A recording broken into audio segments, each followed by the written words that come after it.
À Noël, devant 10 invités, ma belle-fille a jeté la dinde au sol. « Ramasse ton repas minable !» a-t-elle hurlé à mon fils. Les invités ont éclaté de rire.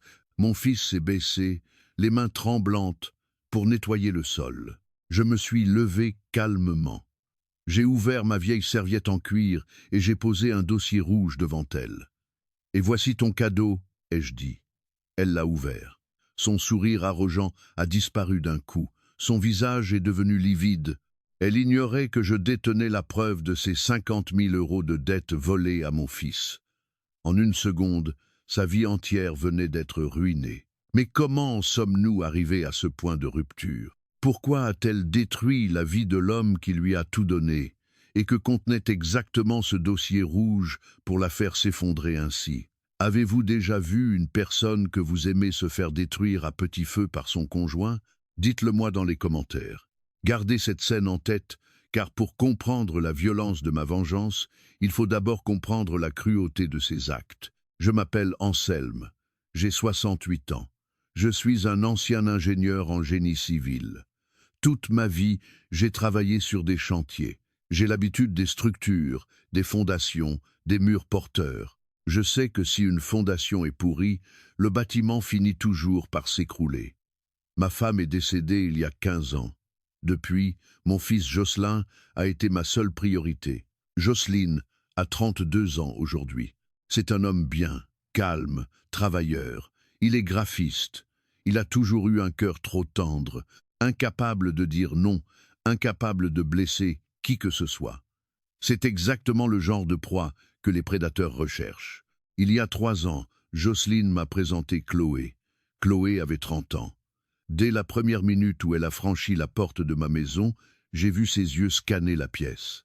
Elle a regardé mon vieux canapé en cuir, ma table de salle à manger en chêne, et elle a eu ce petit rictus de dédain. Elle portait un sac de marque, des chaussures hors de prix, elle parlait fort, elle coupait la parole. Elle s'est présentée comme une grande entrepreneuse. Elle venait d'ouvrir une boutique de vêtements haut de gamme dans le centre-ville. Jocelyne la regardait comme si elle était le centre de l'univers. Il payait l'addition au restaurant, il lui ouvrait la porte, il s'excusait même quand c'était elle qui renversait un verre. J'ai gardé le silence. J'ai toujours pensé qu'un père devait laisser son fils faire ses propres choix, même ses propres erreurs. Quand ils ont décidé de se marier, ils cherchaient un appartement. Les banques refusaient de prêter à Chloé à cause de sa boutique trop récente. Jocelyne, avec son salaire de graphiste, ne pouvait pas emprunter assez pour l'appartement luxueux qu'elle exigeait. J'ai fait ce que n'importe quel père ferait. J'ai puisé dans toutes mes économies, l'argent de ma retraite, et j'ai acheté l'appartement comptant, 350 000 €. Je l'ai mis à mon nom, par précaution professionnelle, mais je leur ai donné les clés. C'est chez vous, leur ai-je dit. Vous n'avez pas de loyer à payer, construisez votre vie. Je pensais leur enlever un poids. En réalité, j'ai fourni à Chloé la scène parfaite pour son théâtre. Très vite, les choses ont changé. Je passais les voir le dimanche. Chloé recevait ses amis, toujours des gens bruyants, habillés de marque, qui buvaient du champagne cher. Pendant ce temps, Jocelyne était dans la cuisine. Il préparait les amuse-bouches, il servait les verres, il nettoyait derrière eux. Un jour, j'ai entendu Chloé dire à l'un de ses amis, en parlant de l'appartement, « Oui, je l'ai choisi grand. J'avais besoin d'espace pour mon dressing, et vu ce que je gagne avec la boutique, c'était la moindre des choses. » Elle s'attribuait le mérite de l'appartement que j'avais payé avec 40 ans de travail sur les chantiers. Jocelyne a baissé la tête et n'a rien dit. J'ai serré les poings, mais je me suis tu. Le pire, c'était la transformation physique et mentale de mon fils. Au fil des mois, Jocelyne est devenue l'ombre de lui-même. Il a arrêté de voir ses amis. Il a arrêté de venir pêcher avec moi le samedi matin. À chaque fois que je l'appelais, il murmurait au téléphone, comme s'il avait peur d'être entendu. Un après-midi, je suis passé à l'improviste. Jocelyne portait un vieux t-shirt troué et des chaussures usées. Sa voiture, une vieille Peugeot, rendait l'âme.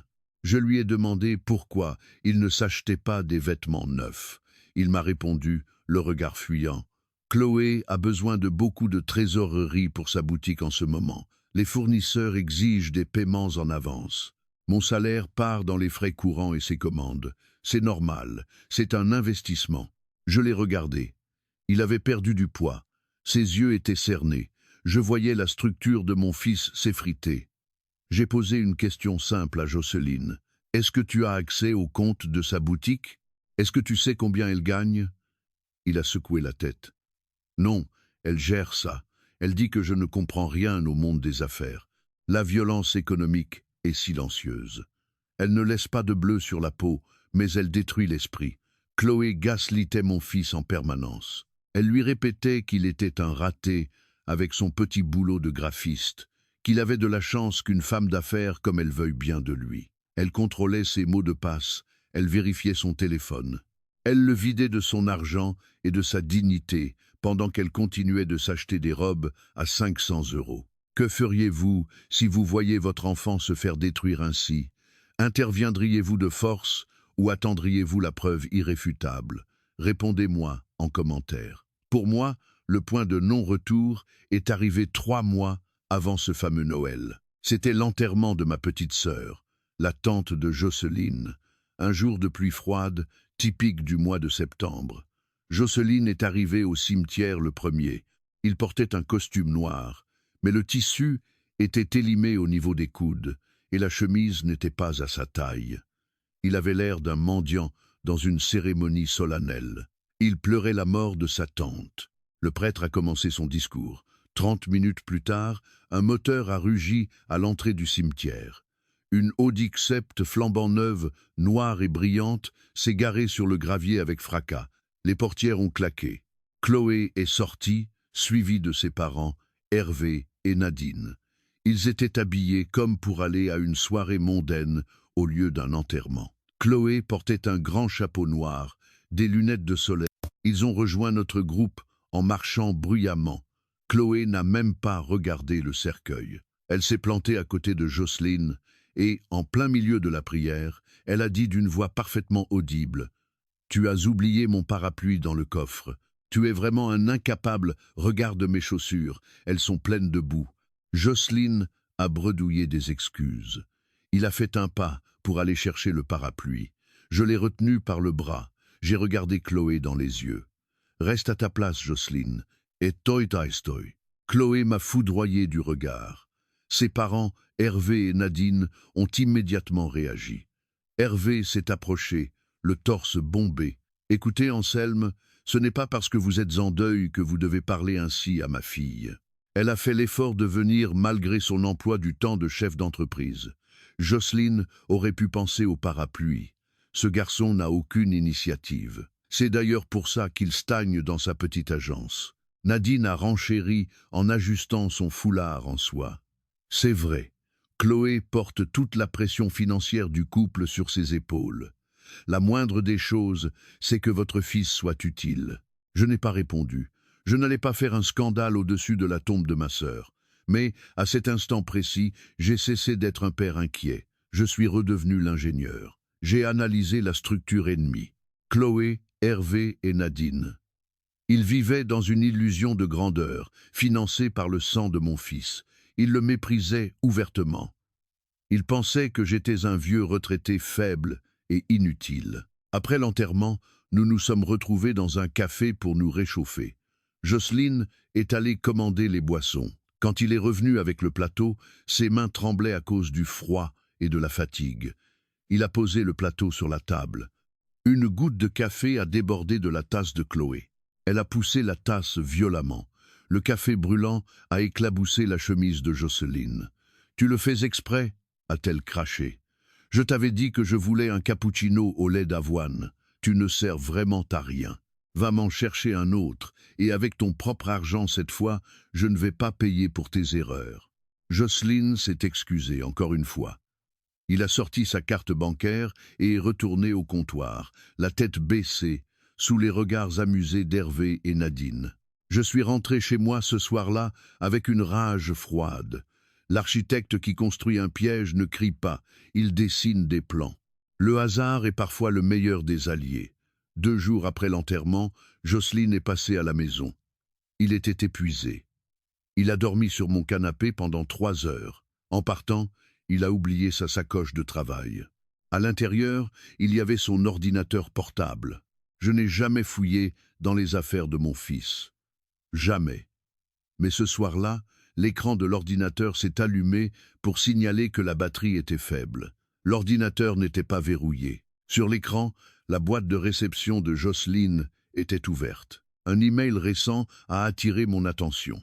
L'expéditeur était un service de recouvrement de créances. L'objet du message était écrit en lettres majuscules. Dernier avis avant saisie. Dossier de crédit nœud degré 4589. J'ai cliqué.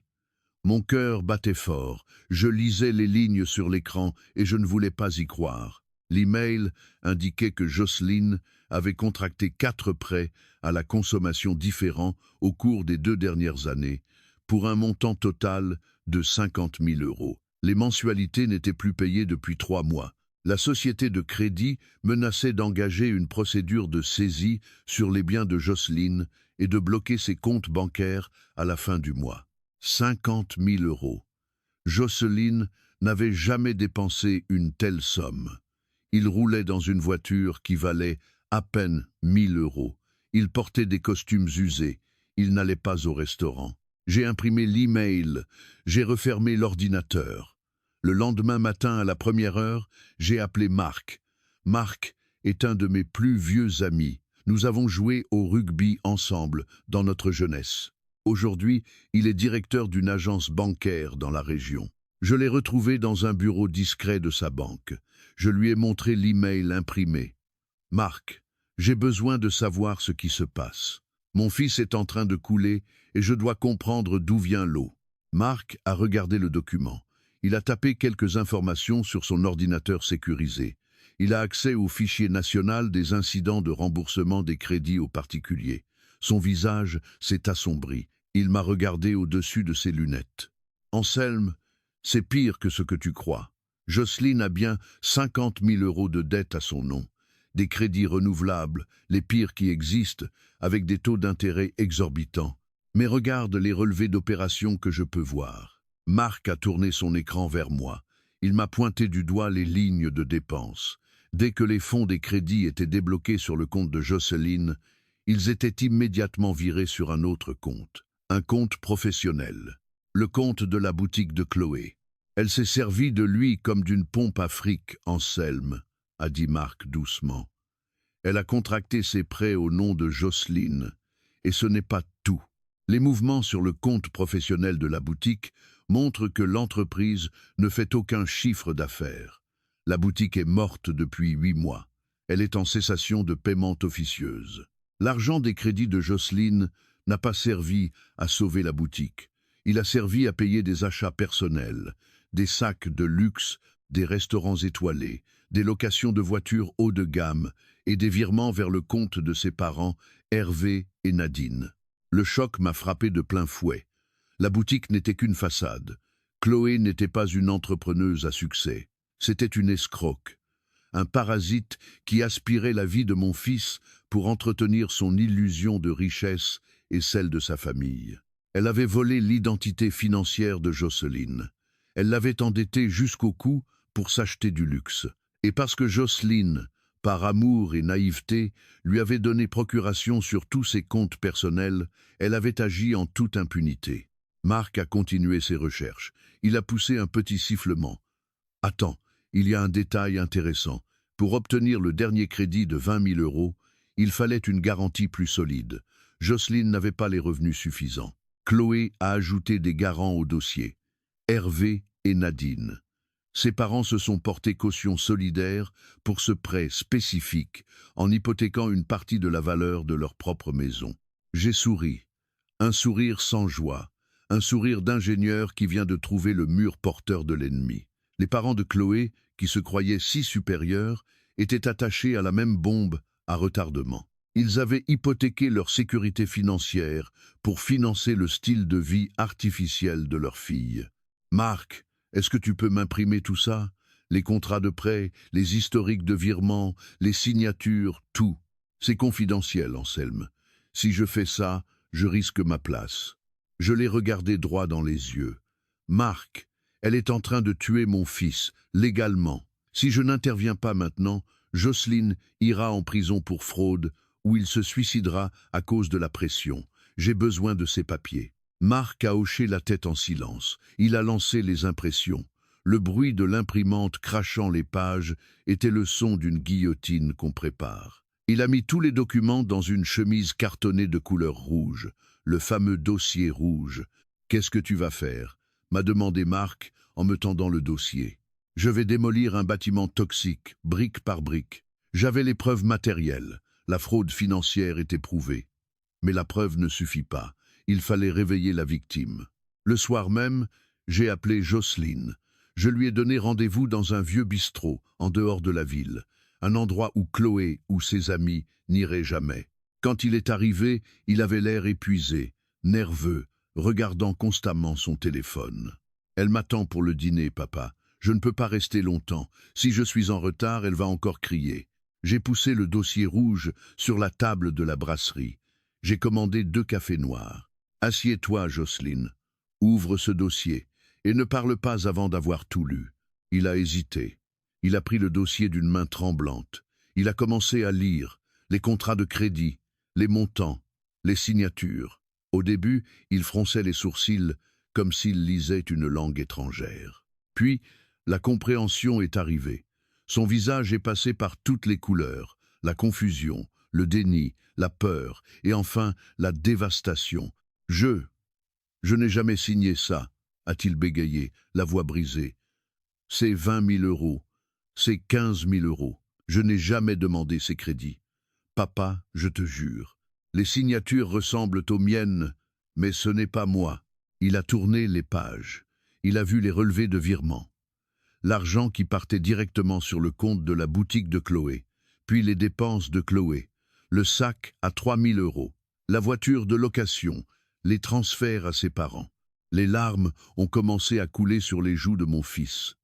Les larmes d'un homme qui réalise que la femme qu'il aime, la femme pour qui il accepte les humiliations quotidiennes, ne l'a jamais aimé. Elle l'a simplement utilisé comme un portefeuille jetable. Elle m'a dit que la boutique tournait bien, a-t-il sangloté, se cachant le visage dans les mains. Elle me demandait de lui faire confiance pour les comptes à la maison parce que j'étais nul avec l'argent. Elle me donnait 100 euros par semaine pour l'essence et les courses. Elle a volé mon identité. Elle m'a ruiné, papa. Je suis fini. Ils vont me saisir. Ils vont me mettre en prison. Je me suis levé, j'ai contourné la table et je l'ai pris dans mes bras. C'était la première fois que je le prenais dans mes bras depuis des années. J'ai senti ses os sous sa veste usée. « Tu n'iras pas en prison, Jocelyne. Tu ne vas pas couler. Mais tu dois m'écouter maintenant. L'homme faible que tu étais est mort ce soir. À partir d'aujourd'hui, nous allons nous battre. Nous allons détruire cette façade. Mais pour ça, j'ai besoin que tu sois un acteur. Tu dois retourner chez toi ce soir, et tu dois agir exactement comme si de rien n'était. Tu dois continuer à baisser la tête. Tu dois encaisser ces insultes sans broncher. C'est la partie la plus difficile du plan. Peux-tu faire ça pour te sauver ?» Il a relevé la tête. Ses yeux étaient rouges, mais pour la première fois depuis 3 ans, j'ai vu une étincelle de colère, une étincelle de survie. Il a hoché la tête. « Oui, qu'est-ce qu'on fait ensuite ?» Dès le lendemain, nous avons commencé à construire le piège légal. J'ai pris rendez-vous avec Maître Thibault, mon avocat, un homme brillant, froid, spécialiste du droit pénal et du droit de la famille. Dans son cabinet feutré, nous avons étalé le dossier rouge. Thibault a examiné les pièces avec un sourire carnassier. C'est un cas d'école d'usurpation d'identité, de faux et usage de faux et d'abus de confiance. La condamnation pénale est presque garantie. Mais nous devons sécuriser vos arrières avant de frapper. Thibault a établi un plan d'action en 3 étapes. Première étape, l'appartement. Je possédais l'appartement à 100%. Jocelyne et Chloé y logeaient à titre gratuit. Thibault a rédigé une mise en demeure officielle d'expulsion visant exclusivement Chloé. Légalement, je révoquais l'autorisation d'hébergement pour elle. Nous n'allions pas lui envoyer ce document tout de suite. Nous le gardions au chaud. Deuxième étape, le divorce. Thibault a préparé une requête en divorce pour faute grave. Le dossier était accablant. Nous avons préparé une demande de blocage immédiat de tous les comptes joints, avec l'aide de Marc à la banque. Troisième étape, la plainte pénale. Une plainte rédigée de manière chirurgicale contre Chloé pour fraude et usurpation d'identité. Thibault a déposé la plainte directement entre les mains du procureur de la République pour accélérer la procédure en fournissant les preuves de la fausse signature. Il restait un détail. Pour prouver la fausse signature de manière incontestable, avant même l'intervention d'un expert, nous avions besoin d'une preuve de sa méthode. Jocelyn est rentré dans leur appartement ce soir-là avec une mission. Pendant que Chloé prenait son bain, il a fouillé son bureau, là où elle s'enfermait pour gérer ses affaires. Dans le tiroir du bas, caché sous des dossiers de fournisseurs, il a trouvé un carnet noir. Jocelyne a pris des photos de chaque page avec son téléphone et me les a envoyées. C'était la pièce manquante, le carnet de brouillon de Chloé. Elle y avait passé des pages entières à s'entraîner à reproduire la signature de Jocelyne. Les premières tentatives étaient maladroites, les dernières étaient parfaites. C'était la preuve matérielle de la préméditation. Je l'ai imprimée et ajoutée au dossier rouge. Le piège était refermé. Il ne restait plus qu'à attendre que la proie entre dedans. Noël approchait. C'était l'occasion rêvée. Chloé, dans sa folie des grandeurs, avait décidé d'organiser le réveillon dans l'appartement. Elle voulait épater la galerie. Elle avait invité 10 personnes, ses parents, Hervé et Nadine, et 8 de ses amis de la haute société, des gens qui l'admiraient pour sa prétendue réussite. Elle avait exigé que Jocelyne prépare un repas gastronomique complet pour 12 personnes, à ses frais, pendant qu'elle irait se faire coiffer et faire les magasins. Je n'étais pas invité à l'origine. Chloé disait que je détonnais avec le décor, mais Jocelyne, suivant mes instructions, a insisté fermement pour la première fois. Il lui a dit que s'il devait cuisiner pour 10 de ses amis, il voulait au moins que son père soit présent. Chloé a accepté avec mépris, pensant que ce serait une occasion de plus de nous rabaisser publiquement. Elle ne savait pas que je viendrais avec une serviette en cuir. Avez-vous hâte de voir le visage de cette femme lorsqu'elle sera confrontée à ses crimes devant tous ses amis arrogants? Que diront ses parents lorsqu'ils découvriront qu'ils sont ruinés par sa faute? N'hésitez pas à liker la vidéo pour soutenir Jocelyne. Et voyons maintenant comment s'est déroulée l'exécution du plan. Le soir du 24 décembre, le froid mordait les rues de la ville. Mais à l'intérieur de l'appartement que j'avais acheté 3 ans plus tôt, la chaleur était étouffante. Dès que j'ai franchi le seuil, le bruit m'a agressé. Une musique lounge résonnait à plein volume. Chloé avait transformé le grand salon en une véritable vitrine pour son ego. Le sapin croulait sous les décorations dorées. La table était dressée avec de la vaisselle en porcelaine et des verres en cristal qu'elle avait évidemment achetés avec l'argent volé. Il y avait 10 invités en plus de nous. 8 d'entre eux étaient des connaissances d'affaires de Chloé, le genre de personnes qui portent des montres plus chères que leur voiture et qui parlent très fort de leurs prétendus investissements. Et bien sûr, il y avait ses parents, Hervé et Nadine, trônant au bout de la table comme la royauté.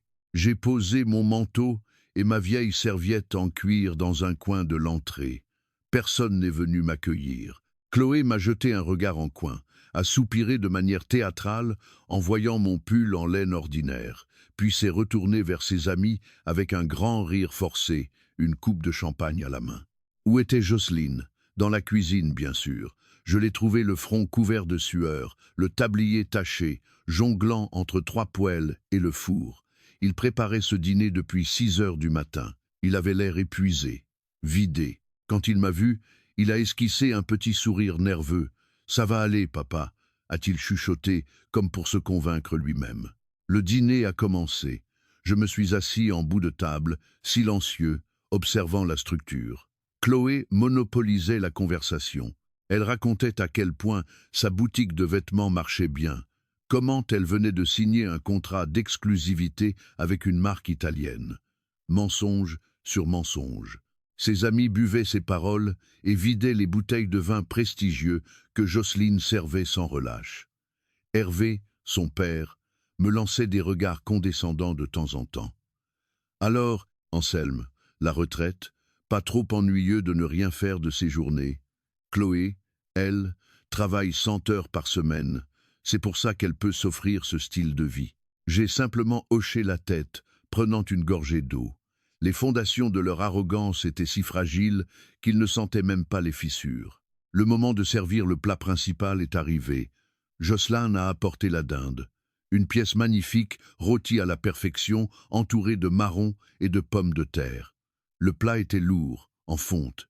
Jocelyne l'a porté jusqu'au centre de la table, les bras tremblants de fatigue. Au moment de le poser, la chaleur du plat a traversé son torchon. Il a eu un mouvement de recul instinctif. Le plat a basculé d'1 centimètre. Quelques gouttes de jus de cuisson ont éclaboussé la nappe immaculée, frôlant le bord de la robe en soie de Chloé. Le silence est tombé d'un coup. La musique semblait s'être arrêtée. Chloé a regardé la tache sur la nappe, puis elle a levé les yeux vers Jocelyne. Son visage s'est déformé par la fureur. Elle s'est levée d'un bond, a attrapé le bord du plat brûlant et, d'un geste d'une violence inouïe, l'a poussé hors de la table. La dinde s'est écrasée sur le parquet en chaîne avec un bruit sourd. Les marrons ont roulé sous les chaises. Le jus a éclaboussé les murs. « Ramasse ton repas minable !» a-t-elle hurlé. Sa voix était stridente, hystérique. « Tu es un bon à rien, tu ne sais même pas servir un plat sans tout détruire. Mange par terre comme le chien que tu es. » L'humiliation était totale, absolue. Quelques-uns de ses amis ont poussé des petits rires gênés, qui se sont vite transformés en ricanements ouverts. Nadine a soupiré en levant les yeux au ciel. « Il est vraiment incorrigible, ce garçon. Tu as bien du courage, ma fille. » Jocelyne n'a pas bougé pendant 3 secondes. Son visage était livide. Il a baissé les yeux vers la dinde ruinée. Ses épaules se sont affaissées. Puis, lentement, avec la résignation d'un prisonnier, il s'est accroupi et a commencé à ramasser les morceaux de viande avec ses mains nues. Les rires autour de la table ont redoublé. Il le regardait comme on regarde un insecte se débattre. C'était le signal. J'avais laissé la scène se dérouler jusqu'à son point de rupture. L'édifice était prêt à être dynamité. Je me suis levé, lentement. Je n'ai pas fait de bruit, mais quelque chose dans mon attitude a dû capter l'attention de la pièce, car les ricanements se sont tus un à un. J'ai marché jusqu'à l'entrée, j'ai pris ma vieille serviette en cuir, et je suis revenu me placer exactement derrière la chaise de Chloé. « Jocelyne, lève-toi » ai-je dit. Ma voix n'était pas forte, mais elle a tranché l'air comme une lame d'acier. Jocelyne s'est arrêtée net. Il s'est relevé lentement, les mains couvertes de graisse, le souffle court. Il a reculé d'un pas. J'ai ouvert les sangles de ma serviette. J'en ai sorti l'épais dossier rouge. Je l'ai lâché sur la table, pile à l'endroit où la dinde aurait dû se trouver. Le bruit mat du carton sur le bois a fait sursauter Hervé. « Et voici ton cadeau de fête, Chloé », ai-je dit en la regardant de haut. Elle m'a jeté un regard méprisant, croisant les bras. « C'est quoi ça, Anselme? Vos économies pour nous aider à remplacer le tapis qu'il vient de ruiner? Ouvre-le. » Elle a hésité, sentant peu, être le changement de pression dans la pièce. Elle a saisi la première page du dossier. C'était l'ordonnance de référé du juge aux affaires familiales, que Maître Thibault avait obtenu le matin même, bloquant l'intégralité des comptes bancaires du couple et notifiant la requête en divorce pour faute. Elle a froncé les sourcils. Ses yeux ont parcouru les lignes juridiques. Une requête en divorce, des comptes bloqués, c'est une blague? Jocelyne, qu'est-ce que c'est que cette merde? Tourne la page, ai-je ordonné. Elle a tourné la page. C'était le relevé complet du bureau des crédits. Les 4 prêts à la consommation, les 50 000 €. Son visage a perdu ses couleurs d'un seul coup. Le rose de ses joues a disparu pour laisser place à un blanc maladif. Ses mains se sont mises à trembler si fort que la feuille de papier a fait un bruit de froissement. « Quoi? Qu'est-ce qu'il y a d'écrit » a demandé Nadine, se penchant pour essayer de lire. J'ai pris la parole, m'adressant directement à la table, à ses amis, à ses parents, à tous ceux qui riaient quelques minutes plus tôt. Ce que Chloé tient entre les mains, c'est la preuve de ses crimes. Vous admirez tous sa belle boutique, sa robe de soie, son sac de créateur. Rien de tout cela n'a été acheté avec les bénéfices de son entreprise. Sa boutique est en faillite non déclarée depuis 8 mois. Pour maintenir son illusion et vous impressionner, elle a usurpé l'identité de mon fils. Elle a imité sa signature pour souscrire 50 000 € de crédit cachés à des taux usuraires. Elle l'a mené à la ruine financière pendant qu'elle le traitait comme un esclave de maison. Un murmure de choc a parcouru la table. 2 amis de Chloé se sont reculés sur leur chaise, comme si elle était soudainement contagieuse. « C'est faux !» a hurlé Chloé, la voix paniquée, aiguë. « Il ment. Jocelyne était au courant. Il a signé lui-même pour investir dans mon entreprise. C'était un prêt mutuel. C'était le micro-hook que j'attendais. » La tentative désespérée de la coupable pour retourner la situation. Et c'est exactement pour cela que le carnet noir existait. J'ai attrapé le dossier et j'ai jeté les photographies agrandies au centre de la table, parmi les verres de vin. « Vraiment ?» ai-je dit. « Alors comment expliques-tu ce carnet, trouvé caché dans ton bureau, 24 pages d'entraînement? 24 pages où tu as essayé, raturé, puis perfectionné la signature de Jocelyne avant d'oser la reproduire sur les contrats de prêt. L'expertise graphologique est déjà en cours. La plainte pour faux, usage de faux et usurpation d'identité est déposée sur le bureau du procureur depuis 48 heures. La police viendra te convoquer juste après les fêtes. » Chloé a regardé les photos de son propre carnet de brouillon. Elle a ouvert la bouche pour parler, mais aucun son n'en est sorti. L'air semblait avoir quitté ses poumons. Elle savait qu'elle était prise au piège. La façade s'effondrait sous les yeux de son public. C'est à ce moment-là qu'Hervé, son père, s'est levé d'un bond. Son visage était rouge cramoisi, gonflé de colère. Il a frappé du poing sur la table, faisant trembler l'argenterie. « Ça suffit » a-t-il tonné. « Vous êtes fou, Anselme. Vous venez gâcher le réveillon avec des mensonges grotesques pour venger l'incompétence de votre fils. Vous croyez pouvoir intimider ma fille avec des papiers falsifiés? Je vais appeler le meilleur avocat de la ville. Je vais vous poursuivre pour diffamation, pour harcèlement. Je vais vous ruiner jusqu'à votre dernier centime. Ma fille est une femme d'affaires intègre. True. » Je me suis tourné vers lui. J'ai ressenti un calme absolu. Le calme du démolisseur qui appuie sur le détonateur final. « Hervé, » ai-je dit très doucement, ce qui a eu pour effet de faire taire tout le monde. « Avant d'appeler votre avocat, je vous conseille vivement d'appeler votre banquier. Tournez à la page 4 du dossier, Chloé. » Chloé, tétanisée, n'a pas bougé. J'ai tiré la feuille moi-même et je l'ai fait glisser devant Hervé. Il a plissé les yeux, a sorti ses lunettes de lecture de sa poche de veston et s'est penché sur le document. « Qu'est-ce que ?» a-t-il murmuré. « C'est le contrat du dernier prêt contracté il y a 5 mois. » Et j'expliquai, la voix haute et claire. 20 000 €. Le profil de Jocelyne étant déjà trop endetté, l'organisme de crédit a exigé des garanties supplémentaires. Chloé ne pouvait pas être garante. Elle est interdite bancaire, ce que vous ignoriez tous. Alors, pour obtenir ces 20 000 € qu'elle a dépensés en 2 semaines en vacances à l'île Maurice, elle vous a inscrit, vous, Hervé et Nadine, comme caution solidaire. Nadine a laissé échapper un petit cri étouffé. Hervé a pâli. « Non, c'est impossible. Je n'ai jamais rien signé de tel, » a balbutié Hervé, les mains posées à plat sur le document. Elle n'a pas seulement imité la signature de mon fils Hervé. Elle a imité la vôtre aussi. Elle a utilisé des copies de vos pièces d'identité qu'elle avait conservées. Mais le plus beau dans ce contrat, c'est la ligne en bas de la page. Pour sécuriser le prêt, la garantie repose sur une hypothèque de second rang sur votre maison principale, celle où vous vivez. Comme Jocelyne ne peut pas payer et que les comptes de Chloé sont saisis, l'huissier va se tourner vers les garants. Vous, avec les pénalités de retard, vous leur devez près de 25 000 € immédiatement.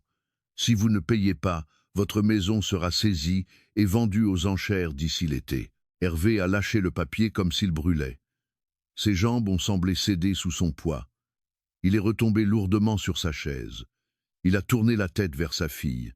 Le masque de la fierté paternelle avait fondu, remplacé par une horreur pure. « Chloé » a murmuré Nadine, la voix tremblante, les yeux remplis de larmes. « Dis-moi que c'est faux. Dis-moi que tu n'as pas hypothéqué notre maison. Dis-moi que tu ne nous as pas volés. Chloé n'a pas pu soutenir le regard de sa mère. Elle a baissé la tête, les larmes coulant enfin, ruinant son maquillage parfait. J'allais rembourser, je vous le jure. J'attendais un gros contrat. C'était juste pour la trésorerie. J'allais tout rembourser. La confession était sortie, l'aveu public. Ses amis de la haute société se regardaient, horrifiés. Certains ont commencé à reculer discrètement leurs chaises. Personne ne voulait être associé à une escroque qui volait ses propres parents pour s'acheter des sacs à main. Hervé s'est levé lentement. Il s'est approché de sa fille. Tout le monde pensait qu'il allait la gifler, mais il a fait pire. Il l'a regardée avec un dégoût viscéral, absolu. Tu n'es plus ma fille. Tu as détruit nos vies pour paraître importante devant des gens qui s'en foutent. Tu me dégoûtes. Il s'est tourné vers Nadine. Prends ton manteau. On s'en va. Je refuse de rester 1 minute de plus dans la même pièce que cette voleuse. Nadine pleurait à chaudes larmes, mais elle a obéi. Ils se sont dirigés vers la porte sans un regard en arrière. La panique a alors saisi le reste des invités. La scène était devenue insoutenable pour leur petite moralité de façade. L'un après l'autre, ils ont marmonné des excuses inaudibles, attrapé leurs manteaux et se sont précipités vers la sortie. En moins de 2 minutes, le salon luxueux s'était vidé de son public. Il ne restait plus que la dinde écrasée sur le sol, les chaises renversées, Chloé effondrée sur la table, en sanglotant bruyamment, moi et Jocelyne. Jocelyne s'était lavé les mains dans l'évier de la cuisine pendant l'effondrement des parents de Chloé. Il est revenu dans le salon. Il s'est tenu droit, les épaules en arrière. Le garçon terrifié qui nettoyait le sol avait disparu. Il a regardé Chloé pleurer. « Arrête de pleurer », a-t-il dit d'une voix calme, presque glaciale. « Garde tes larmes pour le juge. Tu vas prendre tes affaires et tu vas sortir de chez moi. » Chloé a levé la tête, les yeux écarquillés par le désespoir et la colère. L'instinct de survie de la manipulatrice essayait de reprendre le dessus. « Te barrer ? Sortir de chez toi ? Tu es malade, je suis ta femme. C'est chez moi ici autant que chez toi. Je ne bougerai pas d'un centimètre. Tu ne peux pas me jeter à la rue le soir de Noël. Tu n'en as pas le droit légalement. Cet appartement est le domicile conjugal. » C'était le dernier clou du cercueil. J'ai tiré la dernière page de mon dossier rouge. Vous oubliez un détail fondamental de l'architecture de ce mariage, Chloé, ai-je dit. Cet appartement n'est pas le domicile conjugal au sens où vous l'entendez. Il m'appartient à 100%. Je suis le seul propriétaire inscrit sur le titre de propriété, Jocelyne, et vous occupiez les lieux à titre de prêt à usage gratuit, ce qu'on appelle un commodat en droit français. J'ai posé le document officiel, tamponné par un huissier de justice, devant elle. Voici la révocation officielle du prêt à usage, signifiée à votre nom. Le droit français stipule que le propriétaire peut récupérer son bien à tout moment si les conditions l'exigent, particulièrement en cas de faute grave de l'occupant. Or, vous avez commis des délits pénaux au sein de cette propriété. La révocation est à effet immédiat. Vous n'avez plus aucun droit d'être ici. Vous êtes une occupante sans droit ni titre. Soit vous prenez vos valises maintenant, soit j'appelle la police pour violation de domicile et je leur remets les preuves de la fraude en main propre ce soir. Elle m'a regardé, bouche bée. Elle a cherché une faille dans mon regard, une once de pitié. Elle n'y a trouvé qu'un mur de béton armé. Elle s'est tournée vers Jocelyne. « Jocelyne, s'il te plaît, tu ne peux pas me faire ça. On s'aime. J'étais perdu, je suis désolé. Ne me laisse pas dans la rue, il fait 0 degré dehors. Je t'en supplie. Mon amour. » Jocelyn l'a regardé longuement. J'ai retenu mon souffle, priant pour que les années de conditionnement mental ne reprennent pas le dessus. Mais mon fils avait vu la vérité. Il avait vu sa propre mort financière écrite dans le carnet noir. « Ramasse tes affaires minables, » a répondu Jocelyne, lui renvoyant ses propres mots. « Tu as 10 minutes avant que mon père n'appelle la police. » La défaite était totale. Chloé s'est levée en chancelant. Elle est allée dans la chambre et a jeté des vêtements au hasard dans une valise. Elle a essayé de prendre une boîte à bijoux, mais Jocelyne, qui l'avait suivie, la lui a arraché des mains. « Ça a été acheté avec mon argent volé. Tu pars avec tes sous-vêtements et tes manteaux, rien d'autre. 10 minutes plus tard, elle franchissait la porte de l'appartement, traînant une valise à roulettes. Le claquement de la porte d'entrée a résonné dans tout l'immeuble. C'était le son d'une fondation qui se remettait en place. Le silence est revenu dans l'appartement. L'odeur de la dinde écrasée flottait encore dans l'air. Jocelyn s'est laissé tomber sur le canapé. Il a mis son visage dans ses mains et il a fondu en larmes, pas des larmes de tristesse, des larmes de libération. La pression accumulée pendant 3 ans sortait enfin. Je me suis assis à côté de lui et je lui ai mis la main sur l'épaule. Nous sommes restés ainsi pendant 1 heure. Ensuite, ensemble, nous avons nettoyé le sol. Nous avons jeté les restes du repas ruiné et nous avons ouvert une simple boîte de pâté avec du pain frais. C'était le meilleur repas de Noël de toute ma vie. Mais la chute d'un immeuble fait toujours beaucoup de poussière et les semaines qui ont suivi n'ont pas été de tout repos. Que croyez-vous qu'il s'est passé quand Chloé s'est retrouvée à la rue avec ses mensonges exposés? Pensez-vous que la justice a été clémente? Abonnez-vous maintenant pour ne rien manquer de la conclusion de cette affaire, car la chute de cette femme a été plus vertigineuse encore que sa cruauté. Le lendemain de Noël, la machine judiciaire s'est emballée avec une précision mécanique. Le procureur, face à l'évidence du carnet noir et des relevés bancaires, a ouvert une enquête préliminaire rapide. Chloé a été convoquée au commissariat dès le 3 janvier. Pensant pouvoir charmer les enquêteurs comme elle charmait ses invités, elle a tenté de jouer la carte de la jeune femme dépassée par les événements, rejetant la faute sur un prétendu manque de soutien de son mari. Les policiers de la brigade financière ne sont pas des invités de dîner. Ils lui ont mis les contrats falsifiés, les expertises en cours et les relevés de dépenses de luxe sous le nez. Elle est ressortie de sa garde à vue avec une convocation devant le tribunal correctionnel.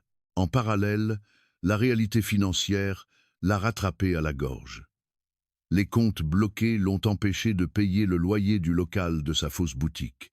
Le propriétaire, qui n'était plus payé depuis des mois, a saisi le tribunal de commerce, actant la liquidation judiciaire de son entreprise. L'illusion de la femme d'affaires à succès s'est définitivement volatilisée. Elle avait tenté de trouver refuge chez ses parents la nuit de Noël. Hervé a refusé de lui ouvrir la porte. La trahison était trop profonde. Hervé et Nadine étaient terrorisés par la saisie de leur maison. Ils ont dû engager leur propre avocat pour essayer de prouver que Chloé avait imité leur signature pour le prêt de 20 000 €. S'ils ne parvenaient pas à le prouver, ils devraient vendre la maison où ils avaient vécu toute leur vie pour éponger les dettes de leur fille. Leurs amis, ceux-là même qui venaient boire leur champagne, ont coupé les ponts en entendant parler des rumeurs de fraude. La honte sociale, dans ces milieux-là, est le pire des châtiments. 6 mois plus tard, le procès au pénal a eu lieu. J'étais dans le public, assis derrière Jocelyne. Chloé est entrée dans le box des accusés. Elle n'avait plus rien de la femme arrogante du réveillon. Ses cheveux étaient ternes, elle portait un tailleur bon marché, ses ongles n'étaient plus manucurés. Elle tremblait. L'avocat de Jocelyne, maître Thibault, a été impitoyable. Il a dépeint la mécanique de destruction psychologique et financière. Cette femme n'a pas seulement volé de l'argent, elle a volé la dignité de son mari. Elle l'a affaibli, l'a isolé, pour pouvoir vampiriser son identité en toute tranquillité, pendant qu'elle le traitait publiquement comme un domestique. Le jugement est tombé comme un couperet. 24 mois de prison, dont 12 mois fermes, aménageables sous bracelet électronique. Une obligation d'indemniser les parties civiles, c'est, à dire Jocelyne et les organismes de crédit, à hauteur de la totalité des sommes détournées, plus 10 000 € de dommages et intérêts pour préjudice moral. Autant dire qu'avec un casier judiciaire pour fraude, elle allait passer les 20 prochaines années de sa vie avec une saisie sur salaire, travaillant au salaire minimum, ruinée à tout jamais. À la sortie de la salle d'audience, dans le grand couloir froid du palais de justice, Chloé a vu Jocelyne et moi. Elle s'est détachée de son avocat, commis d'office, et s'est avancée vers nous. Ses yeux étaient rouges, paniqués. Le bracelet électronique qu'elle allait devoir porter n'était rien comparé à la montagne de dettes qui l'écrasait désormais seule. Jocelyne, a-t-elle murmuré, la voix tremblante, essayant de retrouver le ton suppliant qui marchait autrefois. Je t'en prie, je suis désolé, ne demande pas les dommages et intérêts tout de suite. Je n'ai plus rien. Mes parents ne me parlent plus. Je vis dans un studio minable. Je travaille à la caisse d'un supermarché de nuit.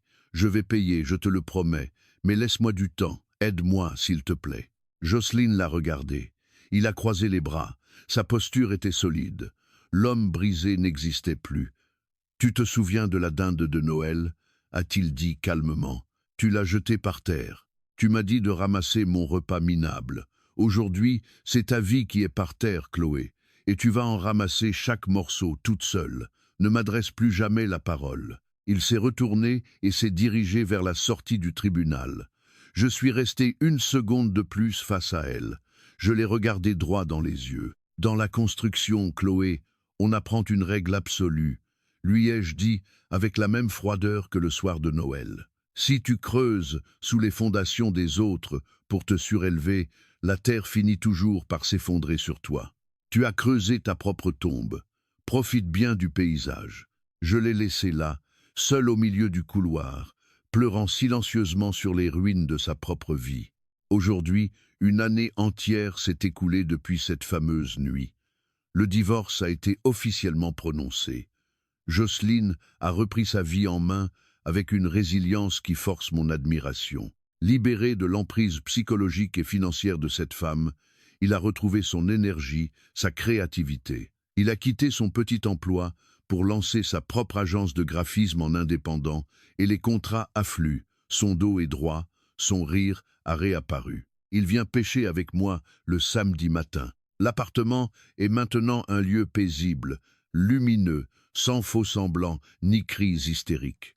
Quant à Hervé et Nadine, ils ont réussi, in extremis, à prouver que leur signature avait été falsifiée sur l'hypothèque. Ils n'ont pas perdu leur maison, mais ils ont perdu leur honneur, leur cercle social et leur fille. Ils vivent enfermés chez eux, honteux. Certains membres de ma propre famille, des oncles et tantes éloignés, ont trouvé que j'avais été trop dur. Ils disent que dénoncer sa propre belle-fille au pénal, jeter une femme à la rue la veille de Noël, c'était manquer d'humanité. Ils disent qu'on règle les problèmes de couple en famille, pas avec des avocats et des huissiers. Mais je sais ce que j'ai vu. J'ai vu mon fils se faire vider de son sang par une sangsue qui se moquait de lui. L'humanité, on la réserve à ceux qui ont une âme. Pour les prédateurs, on applique la loi, durement, froidement, définitivement. Alors, dites-moi, ai-je été un monstre de jeter cette femme à la rue devant ses amis le soir de Noël et de l'envoyer devant les tribunaux, ou ai-je simplement fait ce que tout père devrait faire pour protéger son enfant d'une destruction certaine? Laissez votre avis dans les commentaires. Votre opinion compte pour nous. N'oubliez pas de vous abonner, de liker la vidéo si cette conclusion vous a satisfait et de partager cette histoire pour avertir d'autres victimes de ce genre de manipulation financière. Merci de m'avoir écouté et à bientôt pour une nouvelle histoire vraie.